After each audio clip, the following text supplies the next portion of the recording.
MFM Radio. Les Buzz People. Buzz People. Bonjour Yves, bonjour à tous. L'immense plaisir de recevoir comme invité Amanda Lear. Comment allez-vous Amanda Lear? Un petit peu endormi.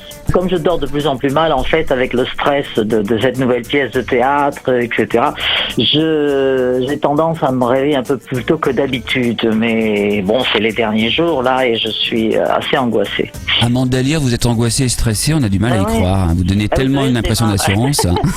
Oh non, c'est l'impression que je donne, mais enfin, vous savez, au théâtre, tout repose sur mes épaules, je commence une nouvelle aventure, je démarre une nouvelle pièce, Lady Oscar a été écrit pour moi, c'est beaucoup de trucs, beaucoup de responsabilités, voilà. Et elle raconte quoi, cette pièce de théâtre? C'est l'histoire d'une papesse de la mode, vous savez, ces femmes absolument odieuses, insupportables, et donc cette femme tout à fait sûre d'elle et milliardaire apprend un beau matin, alors qu'elle vient d'arrêter de fumer, donc elle est de très mauvaise humeur. Elle apprend que sa fille est enceinte, que son comptable lui a volé 3 millions d'euros, que sa secrétaire la plaque, que son mari... Enfin bon, une série de catastrophes les unes après les autres qui font que ça va lui pourrir sa journée. Et donc on assiste pendant 2 heures à un pétage de plomb de cette femme qui petit à petit se désagrège, perd les pédales, etc. Autre actu, un nouveau single, La Bête. Et oui, la belle, alors, vous êtes la bête ou vous êtes la belle? À mon avis, je suis les deux, justement. En fait, c'est l'histoire d'une rencontre sexy, mais au téléphone. Est-ce que c'est un peu autobiographique comme chanson? Est-ce que ça vous est déjà arrivé, cette situation? Ça arrive à tout le monde. Je crois qu'on a tous eu un petit coup de fil un jour ou l'autre avec un connard à l'autre bout qui faisait... on raccroche vite fait parce que ça m'intéresse pas trop. Moi, j'aime assez le réel, je dois dire. Amanda Lear, côté cœur, êtes-vous toujours célibataire?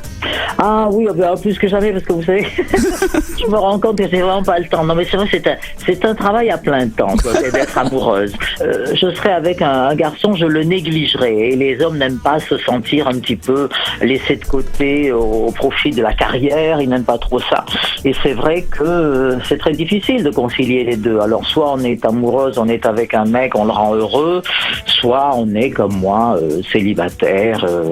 Mais de temps en temps, il y a des beaux garçons de passage qui aiment beaucoup les femmes un peu plus âgées. Voilà, absolument. Vous aimez vous-même d'ailleurs les garçons un peu plus jeunes. D'ailleurs, vous utilisez le mot garçon et pas homme, donc. Je veux dire, ce phénomène cougar, c'est nouveau, on vient de découvrir ça, mais ça a toujours existé. Hein. Moi, j'ai toujours aimé les gens un peu plus jeunes et assez sportifs.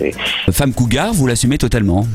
Complètement, et chacun trouve son compte. Vous savez, je sors avec des jeunes gens qui veulent l'expérience d'une femme plus âgée, qui sont absolument fascinés de voir une femme élégante, sûre d'elle, etc.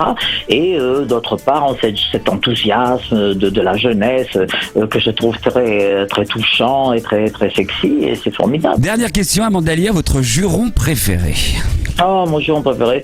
Je crois que c'est putain, oui, parce que, oui, je le dis assez souvent. Portez-vous bien, à très bientôt, Amanda Lear. Retrouvez les Buzz People en podcast sur mfmradio.fr. sur mfmradio.fr.